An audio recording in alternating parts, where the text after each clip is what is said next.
Good afternoon, good morning, good evening, depending on where you are on this fast forward planet, wrapped in both a pandemic and an infodemic. Still, sadly, surging numbers. If you looked at the COVID-19 trackers right now for hospitalizations, deaths, all these numbers are going exactly the opposite way they could have gone if we had gone the way of Australia, for example. Very different countries, but not in all ways. And the disparities around the world are enormous. We have the vaccines rolling out, and it's created a whole news storm of both opportunity and problem and challenge. Today, Friday, the news of the day visually was probably Mike Pence, the vice president, the outgoing vice president, getting his shot along with a couple of other people. So I'm going to start by showing a little of that. And we have a great conversation. Are you taking any blood thinners or have any blood disorders?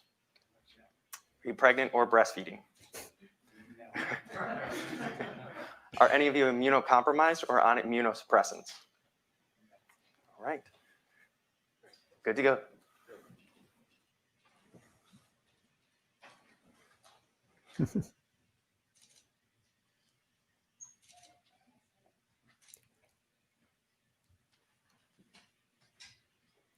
The young man giving the shot, I'm sure this got tweeted a lot. His hand is shaking pretty dramatically as he's putting the needle in the vice president's arm. I hope that didn't create the wrong focus for some coverage, but it probably did, or you'll see on the nightly news tonight.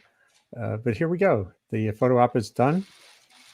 The shot was administered, and we're on our way. What was notable to me, of course, and I'm sure Maryn and my guest Maryn McKenna of Wired magazine, great news story out, and John Cohen of Science magazine, who has done a fantastic overview of the year in science around the vaccine and so much more, would agree that it was welcome to see the vice president in a mask in front of a sign that says "safe and effective" as this was happening. But there's still many issues as Maryn's story plays out, particularly. And we're going to discuss them here in a brisk hour with you who are listening. So welcome. I'm Andy Revkin at the Earth Institute of Columbia University.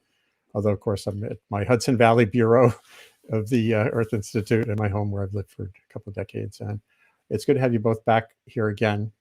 And let's start with just your reactions to the day's news, just very briefly. Maryn, there's all this push now it seems, to emphasize safety, efficacy, but these headlines are emerging around side effects. And as you wrote in a very compelling story, there's some work to be done here still in how the language is used and the like. How would you summarize best the points you came to? So I want to talk first just briefly about the news of the day, about seeing Pence do this on camera. This is fantastic. It's also so incredibly overdue. And as much as we want to say, yes, the outgoing administration is taking is showing some leadership by modeling that the vaccine is safe.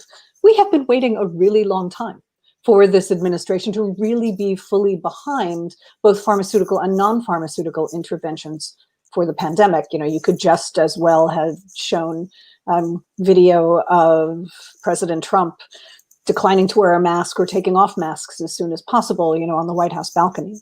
So yeah, at West Point just a week ago, actually, at the football game. So it's great, that this is happening. I will say, just doing a casual read of some of the reactions on Twitter to Pence getting this shot, that there already is a striking amount of both denial and misinformation circulating, that this wasn't real, that it was saline, that the cap was still on the needle. People don't want to believe. People who've been acculturated to believe that not taking the pandemic seriously is an article of belief for them because of their background beliefs or because of their political identity. Those people are continuing along that vein by not really believing that this happened today. So, yeah, and this must be, we're all science writers here and journalists who spent, half of our lives at least, thinking that scientific information, you put it out there and it kind of changes the world. At least that was my expectation as a young science writer. And then we stumble into this landscape of disbelief that's so profound and based in science. Social science and behavioral science makes this clear. And it took me way too long to realize that. And so it's created all these kinds of stresses and internal vibrations, I'm sure, for both of you too. That must feel. I think, as you will know from years of work on climate change, Andy, that we cling to this deficit model, that this belief that if we only give people good enough information, they will believe it. They will believe that climate change exists. They will believe that the coronavirus pandemic exists. And in fact, unfortunately, social science has been showing us over the past couple of years that the deficit model is essentially a failure, that it's not just enough to push what we believe to be better information at people, and that then they will accept it. So I want to talk about that in the context of my story this week, because misinformation and disinformation play a really big role in how people are going to accept the vaccine or not. And this story that I did in my regular spot at Wired is about how we're not talking about the fact that these vaccines have minor transient side effects. Now, it's important to immediately say that a lot of vaccines do. And so do a lot of other things that we take for granted in medicine. There are thousands of reactions to antibiotics every year, and people overtake aspirin, and people mysteriously line up and put themselves on waiting lists for the Shingrix vaccine against shingles, affected the herpes virus, and that completely puts you on your butt. But even though we sort of discount those, there's already kind of a head of steam building up on social media, storytelling around what it feels like to take the COVID vaccine. Now, the data for both the Moderna and the Pfizer formulas is that some proportion of people, and more for the second dose, the boosting dose, than the prime dose, will experience fever of over 100 degrees, sore arms, aches and pains, headaches, profound fatigue. Almost all of this is over in about 48 hours. There have only been a vanishingly small number of more important reactions to the vaccine. The point here is not so much that it's important that the vaccine has side effects. The point is that we have not been preparing people as a country for this experience of side effects. And therefore, we've left a void into which misinformation and disinformation can rush. That the vaccine's bad for you, that the vaccine is going to give you serious reactions, that we can in some way create a cloud of uncertainty around these shots that could really potentially work to the detriment of building up the kind of herd immunity we need to go forward. And John, this has come up already so many times in this year. There have been these emergent stories about one aspect or the other that percolate and create this, where you have a zone of uncertainty that's implicit in the science, and that allows all these interpretations to zoom in. And they seem to get so much more of they catch more of the wave of, there's disinformation and misinformation. There's also misperception or kind of malperception, or the cultural cognition issues we all know about too. So yeah, how has that left you? Which has been harder for you, John, well, grappling with just getting the science right in your stories, or grappling with how they get received? Well, I mean, I think with all public health campaigns, there's a lot of happy talk, and people are allergic to really being critical and looking at problems. And we've seen that with the vaccines, from the side effects that occurred with AstraZeneca and the way the trials were paused and information leaked out from an investor meeting about what really happened with a side effect that led to a pause and then a hold of a trial. And we learned about a July pause in September that we didn't know about in July. I mean, that sort of withholding of information and not being transparent creates fear. And I share Maryn's sense that it isn't something that facts work to change people's minds. And Pence getting vaccinated on camera like that is a symbolic act that does have an impact on some people. But I also have this sense that we're clapping at a child for tying her shoes. I mean, come on, really? He got vaccinated. Oh, good for you. And so, yes, there are symbolic messages that come from leaders getting vaccinated on camera. There's a long tradition of it. And we will have celebrities who do this, and people from different communities that are wary, communities of color or ethnicities that are wary, we will have campaigns to show that leaders in those communities trust and believe that this is a good thing to do. And I'm not mocking that stuff. I think those play roles because they do speak to things that aren't facts. And if you look at the anti-vaccine movement or the vaccine hesitancy movement, flooding people with facts often doesn't have a whole lot of impact. You know, what does have impact is when they see people in their community accept something that they're wary of, which makes perfect sense. I mean, that's how all of us behave when we're afraid. I remember as a little child, I was taking diving lessons from high diving boards, and we would cluster as a group of little kids and watch the one kid who was brave enough to go first until we saw that kid swim out and wasn't dead and was smiling, and then the next kid would go. And I think that's largely how we behave, is we when we're scared, we watch what others do, we're hesitant, but we're not against it. And I ended up loving diving off the high board. And I think we're confusing a lot of the hesitancy with anti-vaccine sentiment. And they're two very different things. And what happened in the buildup to the presidential election is we had emergency use authorizations going through for hydroxychloroquine, the timing of convalescent plasma on the eve of the Republican National Convention that created the sense that the White House was steamrolling the FDA and rushing things through to help Donald Trump get reelected. And he kept talking about the October vaccine as though it mattered to us that we'd have a vaccine by November 2nd. And of course, it made no difference if we had the vaccine November 2nd or November 4th.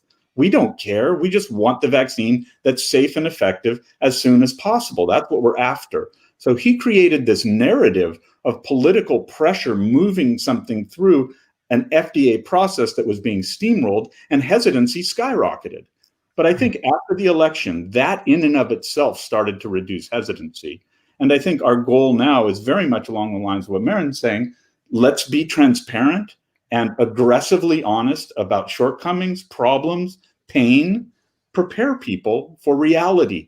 Don't prepare people the way you might try to lie to a child before they're going to get a shot. Oh, it's going to be a pinch. No, this is going to hurt. And, you know, you might cry, and that's okay. I'll be there. I'll hold you. And, you know, and I've taken my 3 children through painful things, and that's how I handled it. I didn't lie to them. And I think, you know, we often, public health often does in messaging, try to comfort people so much that they end up feeling like they don't trust you. And that's the problem. So I think, sorry, Maryn. well, I really want to echo what John was saying a moment ago about, you know, this deficit model that we're talking about, the pushing facts of people don't work. And that what works is to see people modeling the behavior that we want, or to have people telling stories about their experience. The thing is, storytelling doesn't have to emerge organically. Storytelling can be organized. And in my view, is somebody who sort of, you know, my topic kind of through this year has been the intersection of the pandemic and the existing public health system, and the way in which we are failing the existing public health system. You know, the theme all along has been that we are pushing billions of dollars to achieving the vaccine. And let's be clear, that is a very significant achievement to have done this fast, a number of formulas, a couple more coming along behind. I do not discount that. But we spent much less money and much less time on both guaranteeing that the vaccine can get out through the distribution system and into arms, and also that people understand what's coming. Nicholas Evans of UMass Lowell said on Twitter sometime in the past 24 hours that as someone who comes from another country, he's Australian, and has been involved in drug regulation outside the United States, you know, we should have been doing this messaging a year ago. Okay, a year ago we didn't know about coronavirus, but as soon as we knew that there were going to be vaccines coming, we should have started the messaging that around the complexities of taking this vaccine then. Yeah, we haven't done either. And now, you know, here we are sliding backward down the curve. It all seems so predictable once you know the behavioral and social science and the realities that previous campaigns have laid out. It's just so damn predictable because, you know, in this session on my webcast way back in April, I think was the first time we did a vaccine hesitancy show with Laura Garrett and John, I think maybe you were on there. It was with Yeah, with Heidi Larson. With Heidi Larson from the Vaccine Competence Project, and all these points were made. Terrific Yeah. book, if I plug it. Yeah, I did a subsequent session with her on her book Stuck and on how do we go from here. And some of the examples from overseas that this is not just a U.S. issue, that all these issues get politicized and paralyzed and complicated in other cultures and other contexts too. So it seems to be like a grand challenge to figure that out. Hopefully someone's taken notes, so that the Biden administration, for its approach to future vaccine campaigns and or pandemic risk communication, can do things better. I don't know if you guys have been tracking that aspect of it. I do have up here the Kaiser Family Foundation data, because that was in your story, I think, Maryn. And this is not an even landscape of receptivity and hesitance, right? So we can see super clearly in this chart that one of the major barriers to this vaccine has been what we were just talking about with the outgoing vice president taking the vaccine, is that the whole perception of this pandemic has become so politicized. So that, whether you take the vaccine, whether you believe that the vaccine is efficacious, whether you even believe that this pandemic exists, has become an expression of political belief. It's going to be really hard to get to the kind of herd immunity the vaccine is supposed to create if the significant percentage of people who identify as Republicans, members of the GOP, Trump voters, if they decide they are not interested in the vaccine because taking the vaccine somehow betrays their political beliefs. I have a somewhat alternative view of hesitancy here. Mm-hmm. I think that with many vaccines, the hesitancy comes from parents looking at their very healthy children and asking themselves, why do I want to protect my child from a disease that I can't see or feel? So you look at polio and tetanus and measles and mumps and rubella, and you have a fear of harming your perfect baby to protect them from something that isn't in your environment. Mm-hmm. Whether you have been sick from COVID-19, whether you have known someone, cared about someone, or whether you just live in this world, you have felt the impact of COVID-19. There is no one in the world I know of who hasn't felt this and seen it with their own eyes. Yeah. And I think a lot of the hesitancy will diminish rapidly as people see the benefits that accrue from vaccination, some of which will be health, some of which will be commercial. Some of which will be just emotional. I want to travel and go to this wedding, and they're not letting people in who haven't been vaccinated. I want to go to a baseball game. They're requiring an immunization card. I want to go to this country. They're requiring an immunization card. Companies might require, before you enjoy my service, some proof of immunization. That could happen. I anticipate it will. We right now have yellow fever vaccine cards that I use when I go to endemic countries. Maryn, you know this, and you're not getting on the plane or off the plane without the thing, and you do it. And what happens also with every new vaccine is people see with their own eyes the health benefit. There will be a hospital, mark my words, where there's a nurse who doesn't want it or a doctor who doesn't want it. They go into a room and prone a patient who's ventilated. The tube comes out, sprays virus all around the room. There are 5 people in the room. One person isn't vaccinated. That person ends up on a ventilator. Everyone then in the hospital knows that story. And that story spreads through the hospital network in that community. And then all these hesitant nurses and doctors go, you know what happened over there at that place? It was really tragic. And it was the one person who wasn't vaccinated. So data accumulate in front of people's faces. It's not data given to you in a slide.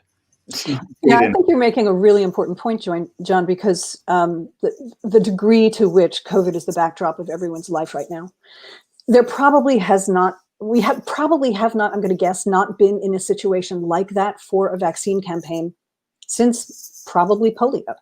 In the 1950s and earlier, every family knew what it was like to be terrified of polio every summer, right? When the outbreak started, I have friends whose parents they live in Chicago, but they would send the kids out to the dunes of Michigan or, to upstate New York or something like that to get out of the city, and the assumption that that would protect them against polio in the summers. Every block had a kid on it that had been crippled by polio.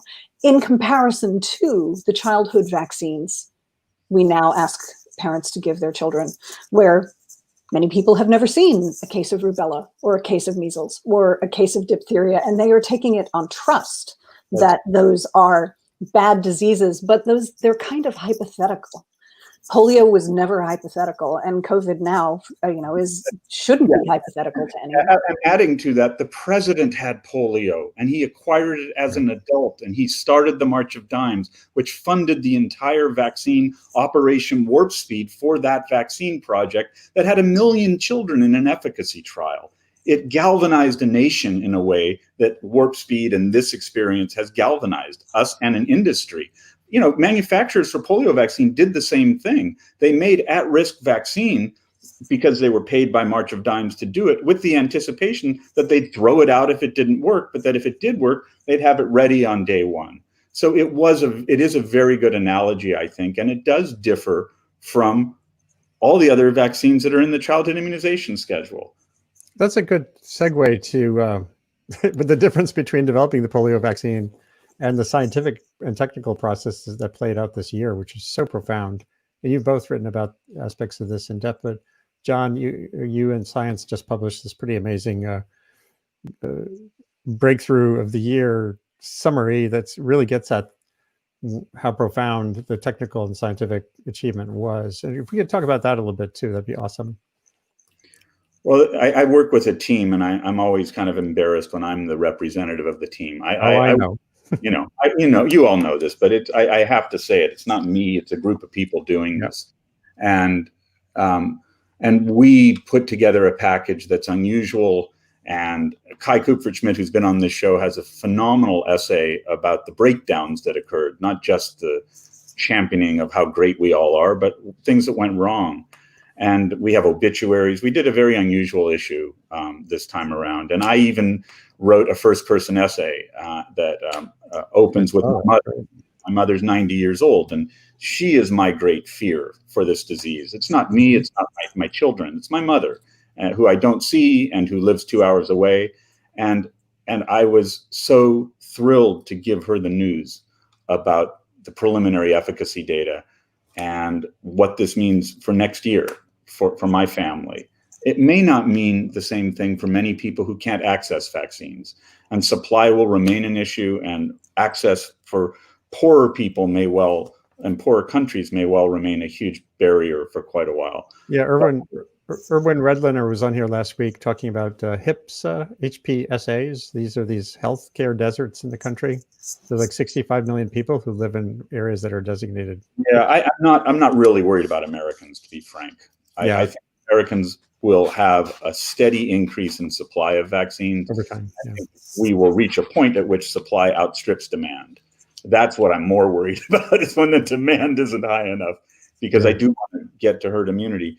But I think what this year taught us, I think there are a lot of myths flying around.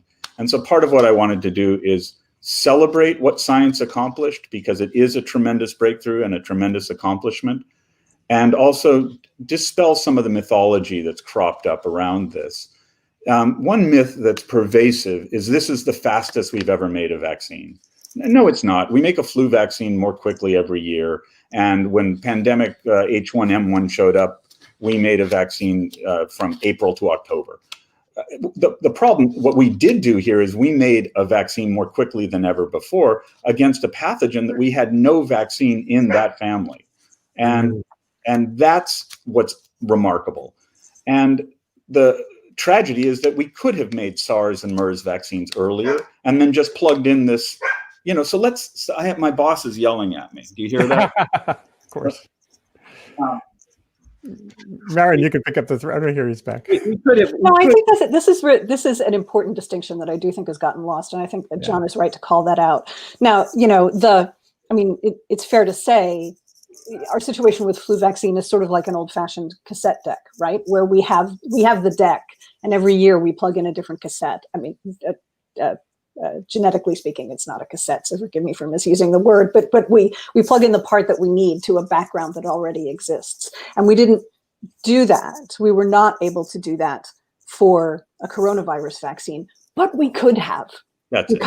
Because SARS existed in 2003 and MERS emerged in 2011, 2012. And there are people, some of whom are involved in the vaccine research this year, who have been pressing since those earlier outbreaks that we should be working on coronavirus vaccines and have been working in their own academic labs. But Right. it never appeared to be a priority before. And of course, that's a theme that exists for so much of the field of emerging infectious diseases, is that there actually are things for which we've had warnings that we just didn't consider a priority at the time. And let's just maybe fit in a quick wedge of time, because I know John has a hard stop in a half hour or so, on taking the lessons from this year forward. You know, what you've both just been talking about in terms of vaccine development does absolutely play forward toward how we have a more agile system going ahead. There was a conversation here with Tara O'Toole a week or so ago on the technology aspects of this, on the new methods, and how we could end up with a wider scale sense of agility and preparedness. And I don't know whether you feel that menu of things to do is already clear. I think we have to learn from this. And one thing that worked extremely well was big science, which we shy away from often. The notion that you can buy solutions. Now, it's true, you can't make an HIV vaccine by putting more and more money into it. The biology is extraordinarily complex. And I wrote a book about the search for an AIDS vaccine that came out nearly 20 years ago. And I started working on it in 1989. And there is no HIV vaccine, and that's because the biology is so very difficult. We got extremely lucky with this virus. It's Right. just not that hard to stop with a vaccine, and our immune responses ultimately handle it pretty well. That's why most people are asymptomatic or have mild disease. So what we can learn from this, though, is we threw everything at this. Governments, philanthropies, industry, everybody really just, they collaborated more than I've ever seen scientists collaborate. They have more of a sense of urgency than I've ever seen. And it paid off. And we have to learn from that. And we have to make pan-coronavirus and pan-influenza vaccines. We desperately need them. They're not easy to make. It's not going to be as easy as this. But we have to get into our heads that it costs us a lot to not have these tools. And we have to have more respect for what science can do, and more criticism of people who expect science to do things it can't do. You know, and it's that balance between, you know, making massive investments and saying, you know, and Trump was like, I want this in 2 months, not 6 months. Well, you know, and he said, do us a favor. Holden Thorpe, our editor-in-chief, wrote an editorial about this.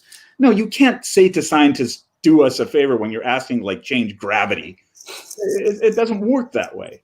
But you can collectively address problems in a way that science often doesn't do, because all the forces aren't aligned, because we all don't see the common enemy and the common benefit. And this is a world war against that virus. So you mentioned world war, and Maryn, I know you're dug in on all of these dimensions. There was this other aspect of this year that seems so profoundly important. Zeynep Tufekci had written this piece. Others wrote about it earlier, about the scientists in China who, even before they were authorized, released the sequence, and that triggered an almost immediate capacity for big pharma and others to dive in and start building the vaccines. How critical was that? We're global cooperation, and really, in a way, that's the ultimate example of open science, right? He got punished initially before he became one of Times 100. Yeah, you know, I think one of the things that is going to be really remarkable when we all have the leisure to kind of take a breath and figure out what really happened in the past. You know, it's just about 12 months now, because here we are on the 18th of December, and the cases in China were being perceived at this point. Even though the notice didn't break out to the world until just before midnight on the 30th of December, thanks to the ProMed mail list. You know, it was known that it was a coronavirus within, I think John can backstop me if I've got this wrong, on like the sequence was posted within a week or 10 days of the cases actually being announced in Wuhan, like being officially recognized. Yeah, I think that was like a month or 6 weeks for SARS-1 in 2003, and we got this in like 8 days. That's extraordinary. And so despite all the political and personal consequences to people who took risks early on, science did what it was supposed to do, and it did it very fast. We did not have those the lags early that would have kept people from getting started as fast as possible. And I think that we can really look at that and thank them for being heroes and sacrificing their careers and in some cases their lives to make sure that the early cases were taken care of and the scientific knowledge was out as fast as possible. But as we're saying this, I have to go back to the public health side of things because that's the side where I live. And as much as we, John is absolutely right to say that we show that big science works. And when we throw money and time and bodies all around the world at a problem, we can do the moonshot, right? The Kaiser Health News and the Associated Press released an investigation a couple of days ago in which they found that since April, 181 public health officials in the United States at the state or local level have either been chased out of their jobs or fired or quit. The public health system in the United States has been being defunded since the 2008 recession. I mean, the Trump administration, no question, took plenty of money away, but the Obama administration did as well. And that last mile of a public health system that gets the products of big science out to the public is critical, and we are still losing it. And while I'm sure the incoming Biden administration will fix this to some degree, public health has that persistent problem of when it works really well, it looks like nothing happened because we prevented the bad things from happening. We've always heard this. You got to get the public part of the public health right. Public health doesn't exist without the public, especially on this kind of contagion thing. And just the other day, there was this mayor in Dodge City, Kansas, who resigned with death threats for a Republican for transitioning to messaging that made sense. It was just unbelievable. And Andy, there's something I think we're leaving out, and it's China. And the experience in China was they stopped their epidemic very early and went back to normal without a vaccine, without biomedical interventions, really, other than testing aggressively. And they used traditional public health measures with an aggression that we don't like. We don't want what they did. It was draconian, was our favorite word. But let's acknowledge that it works and that we need to look at that and learn from it and find lighter ways that are more culturally acceptable to us to aggressively do contact tracing and isolation, because that's all they did. They stopped the virus by isolating infected people, doing massive testing, and doing massive contact tracing. They overstepped our boundaries of what's allowable in our culture, but they used a system that was very strong in terms of a public health infrastructure that we don't even have. We don't have enough contact tracers and testers to do what they did. We can't. Yeah. They tested whole cities in a week of 11 million people. Yeah, John is right, and we would have to say, so China is the example because this emerged in China, but Vietnam did incredibly well, Taiwan, Thailand, and I saw a report recently, and now I'm going to blank on who wrote it, which I feel bad about, but something like 7 of the 10 societies that controlled this best are in Asia and the Pacific Rim, and 7 of the 10 who did it worst are the United States and Western Europe.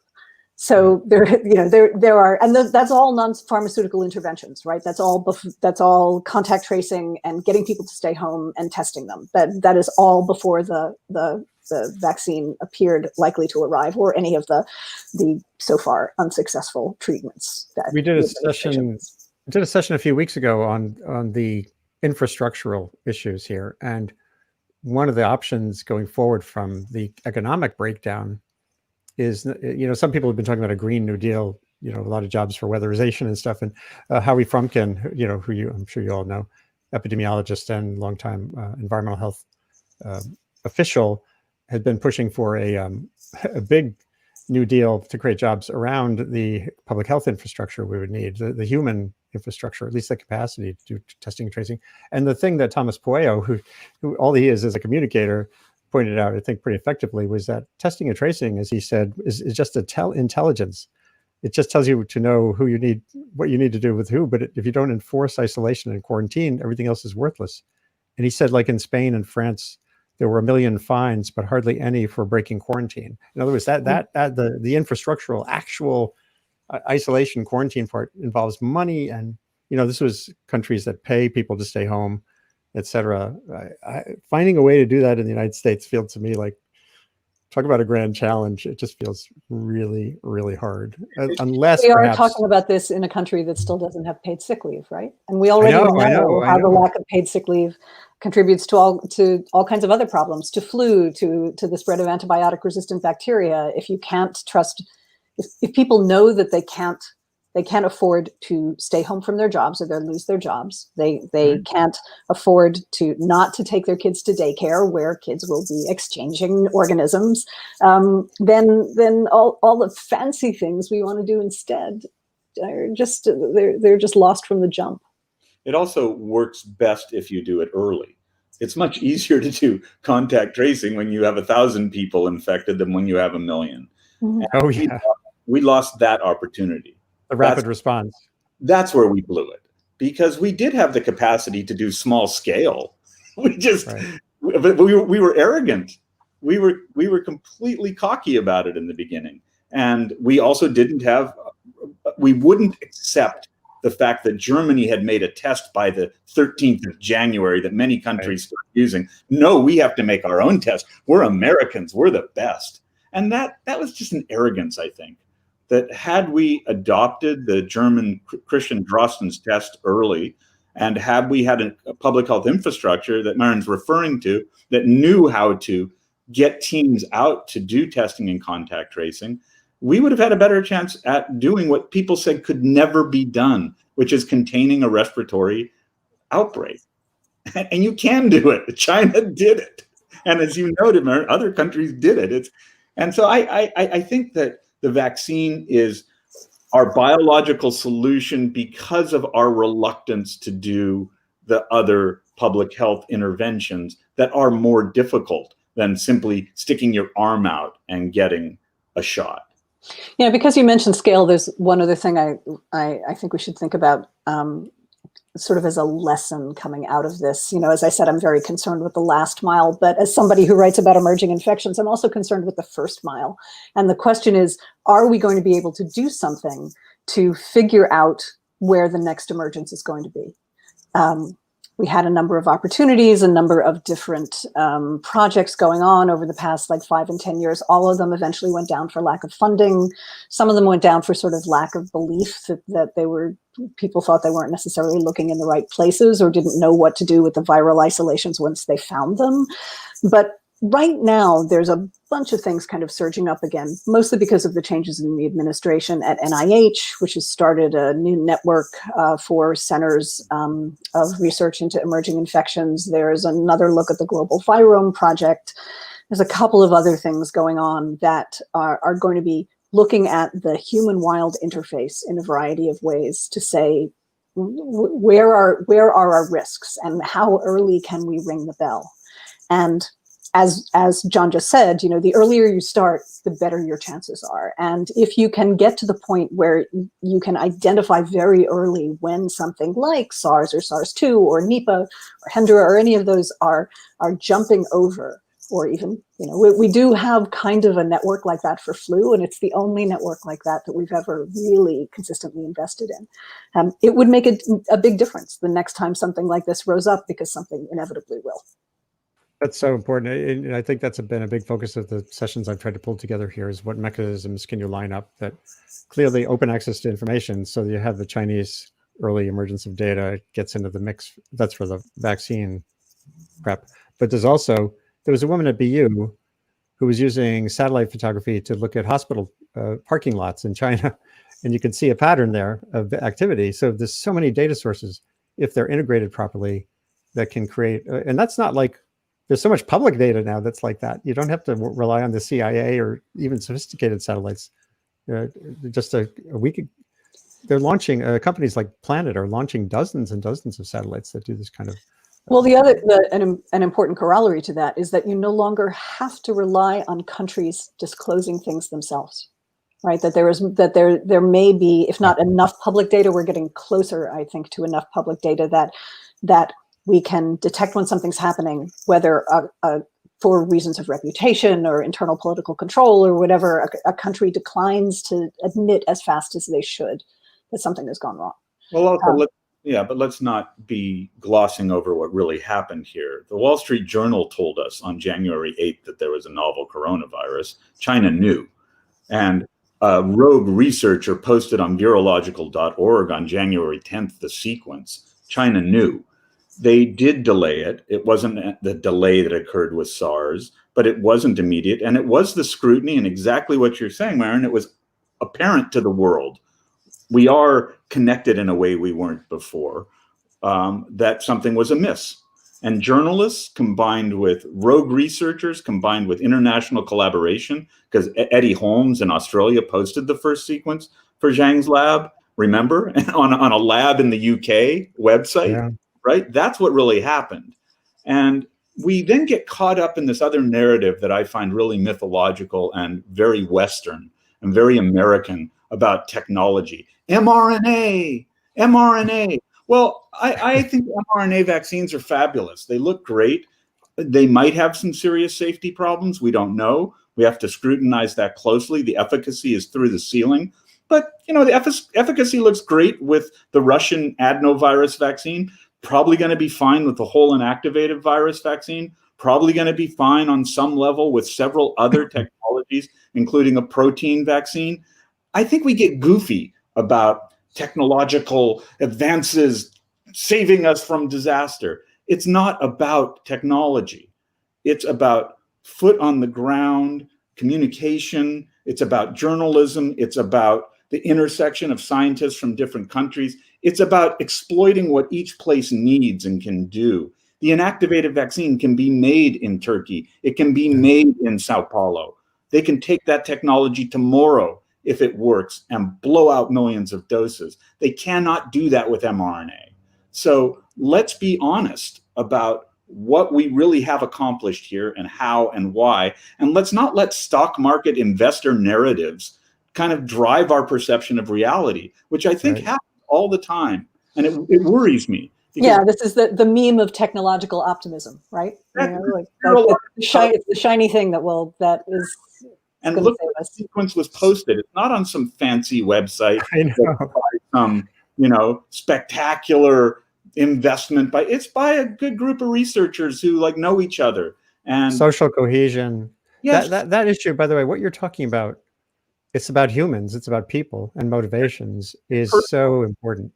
That's what it comes down to. It comes down to personal relations, and this came up. We have as journalists. Let me just offer one other lens on that. Neil Lane, who was the science advisor to Bill Clinton for part of his tenure, he did a manifesto in the journal Nature with Roger Pilkey Jr. recently, saying that the reason to have the science advisor for Biden at the cabinet table, not over in the executive office building, is the social cohesion, that it's the conversations. It's not someone coming in and giving a briefing, or like Maryn, what's her name, Trump's press secretary, waving these documents in the air. It's the human relations, having a science advisor at the table, knowing that science isn't always going to answer the question, but so that you get this comfort level, you know who to talk to. So just the same thing you're talking about here at the global scale, having Chinese, Australian. I'm going to put something out there that's really radical and ridiculous. Zoom has helped us because it's put everyone in the same room. And we are all in the Oval Office. We're not all in one building and another building. We're able to see and collaborate in ways, and we're not wasting time driving places, and we're not wasting time at 3-hour lunches and the number of meetings you have when you work in offices. I mean, I've worked at home for most of my career, but for everyone else, I look at it like you got a lot done because you weren't doing that other stuff. And Maryn, I mean, I'm sure you have sources. There are people you've met in epidemiology or other fields who you never would have known about if it weren't for social media. Oh, that's absolutely true. I mean, yeah, it's I true mean, to me. I was thinking as John was saying, because I too obviously also work at home. On the one hand, yes, that our having been forced to do all this video calling has been a great flattener, and that's amazing. On the other hand, when we used to go to conferences and so forth, there's a lot of sort of sidebar and hallway conversation that sort of fuels innovation, right? That can, and I'm what he's hand waving at me. Why are you hand waving? No, I don't want this life. Don't get me wrong. I want the other one you're talking about. You want to go back to the conferences? Oh yeah. And so, and I don't think that the Zoom world has yet figured out how to replicate that. Actually, and conferences actually are talking about that. Like, how are in the years to come, if we don't want to gather together thousands of people at a time, which of course I think that is a tremendous idea, not to gather thousands of people at a time. I now have anxiety attacks just going to the grocery store. But how do we replicate that informality that actually births a lot of innovation? But it is true that I think that Twitter in particular, more I think than any of the other social networks, really comes closer to flattening communities and putting people together serendipitously. I wish we could figure out how to make that more predictable and take all the trolls out of it. But I know. I recently Gretchen, I can't remember her last name. She did a piece in Wired, proximity experience Gretchen McKenna, that has that creative space, that has the quiet moments where people can just sort of walk around. And she mentioned Gather, which is a tool for conversational spaces where you're exploring and meeting people literally, and almost like Second Life back in the day. And so, but to me, of course, absolutely a walk in the woods with somebody is always going to be better. That feels like one of the frontiers that's important, because in a global world where the expertise is sprinkled everywhere and where the need is uneven, where you want to get that information or know about vaccine hesitancy in Ghana as well as Georgia, we got to figure out ways to make this online part of our lives more efficacious. And that's really what my thing is trying to do here at Columbia. I mean, it's still early days, so we'll see how it works. So in this, to wrap back a bit to the story that I wrote this week, one of the things that I find both depressing but also paradoxically encouraging about our situation at this point, with the fantastic lack of leadership that has occurred on the national level, is the degree to which all through this year there have been these volunteer projects rising up to solve the things that should have been solved for us by national leadership, right? COVIDtracking.org, COVID exit strategies, a number of others.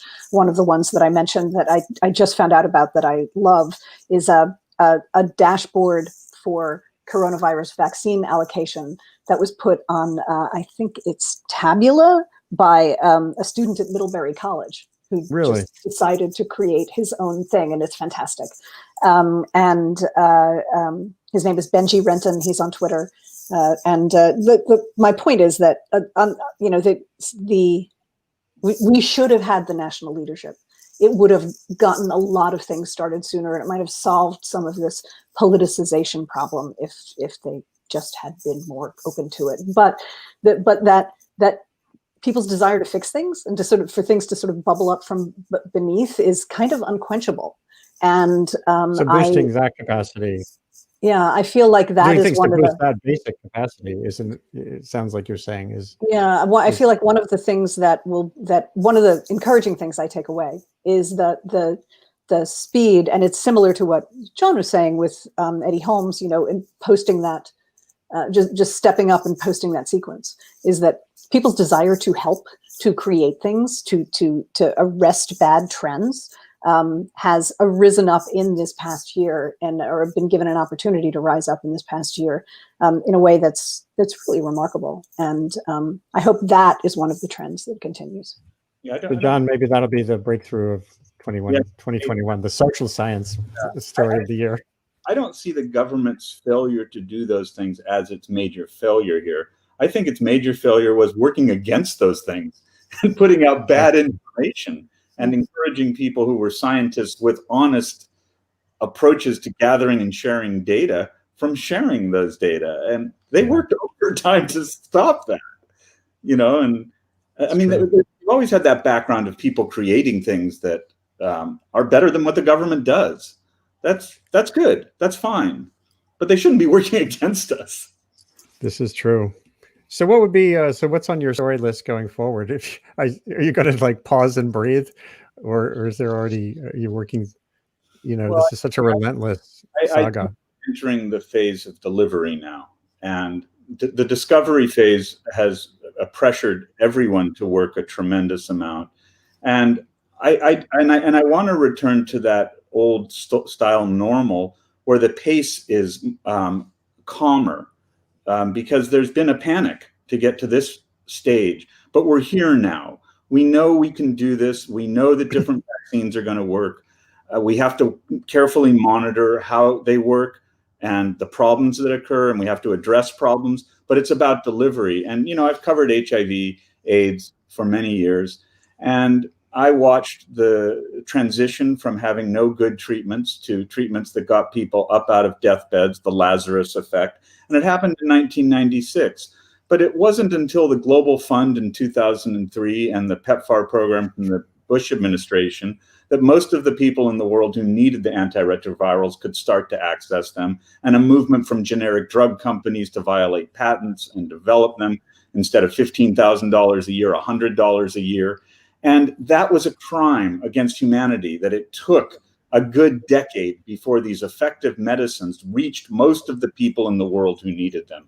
And I have photographs. I could show you a slideshow of me traveling around the world year after year, witnessing people dying who, I did a book, it came out in 2015 about Tijuana, 45 minutes from my home, where I watched people die without antiretroviral drugs who had HIV. It was horrific. And that's what we can't do now. And that's the story now. How do we take our scientific progress and deliver it? And if we, as journalists, we have to put a spotlight on success and failure. And we have to do it aggressively because the clock's ticking. And people will suffer and die needlessly now unless we really get the medicine out and correct the problems with the medicine that certainly will exist. There will be problems, and we have to, and I want to circle back to your beginning, we have to acknowledge them aggressively.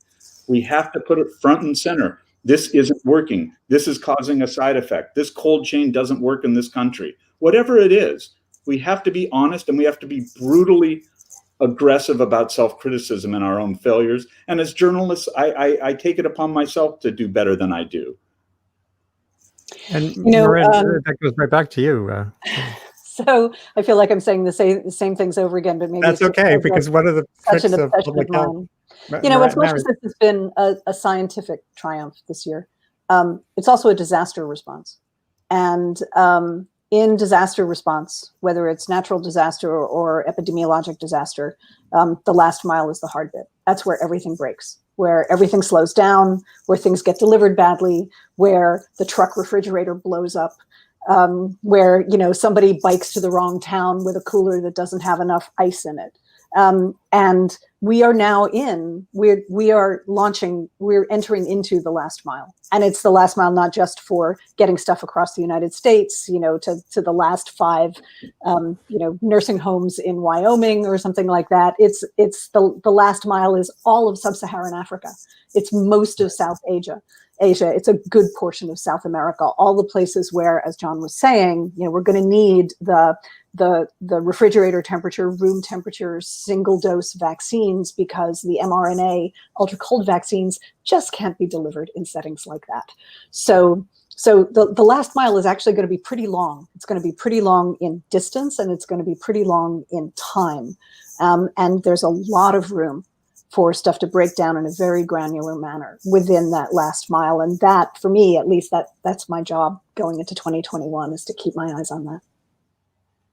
That think sounds like a big job. And what we're going to do collectively as journalists too is provide that dashboard to show you what is and isn't happening. You know, because I don't trust that dashboard is going to be created in a way that's satisfying. Mm-hmm. Because too many people congratulate themselves at every little thing they do right.